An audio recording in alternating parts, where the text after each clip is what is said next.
ఆళ్ళు వొయ్యిర్రు, వీళ్ళు వొయ్యిర్రు అని ఒకళ్ళని చూసి ఒకళ్ళు జంపింగ్‌లు చేసిర్రు.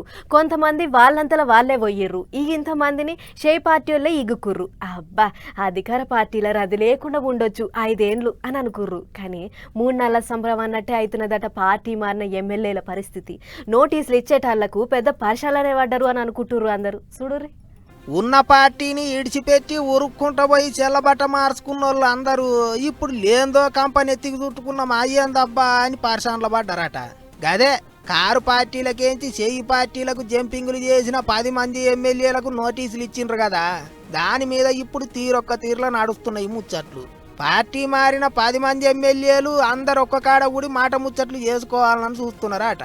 గురువారం నాడు మీటింగ్ ఉన్నది, ఏం చేద్దాం ఎట్టెట్ట చేద్దాం అనేది మాట్లాడుకుంటాం అన్నట్టు చెప్పుకొచ్చిండు పాటాన్ చెరువు ఎమ్మెల్యే గూడెం మైపాల్ రెడ్డి. ఏం చేసినా అందరం కలిసి మాట ముచ్చట చేసుకున్నాక చెప్తాం అన్నట్టు మాట్లాడిండట. ఇంకో దిక్కు 10వ తారీఖు నాడు సుప్రీంకోర్టులో మళ్ళోసారి విచారణ ఉన్నది కాబట్టి ముందుగానే ఢిల్లీకి పోయి వకీల్ సాబులతో మాట ముచ్చట్లు చేయాలని చూస్తున్నారట కారు పార్టీ వాళ్ళు.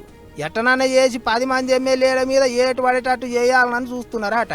ఇటు కోర్టులో పోరాటం చేసుకుంటేనే ఇంకో దిక్కు బై ఎలక్షన్లు వస్తాయి కావచ్చు, అందరూ తయారుగా ఉండాలి, ఎప్పుడొచ్చినా సాయి అన్నట్టే ఉండాలి అన్నట్టు కూడా లీడర్లను హుషారు చేస్తున్నారట.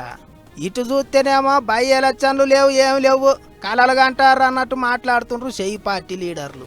మరి ఇక ఏమవుతుందో ఏమో కానీ పార్టీ మారిన 10 మంది ఎమ్మెల్యేలు ఏం చేస్తారో, ఏటేస్తారో, ఏటెయ్యరో అనే ముచ్చట్లే గట్టిగా వినిపిస్తున్నాయి. ఇప్పుడు చూడాలి మరి ఏమవుతుందో అనుకుంటారు అందరూ.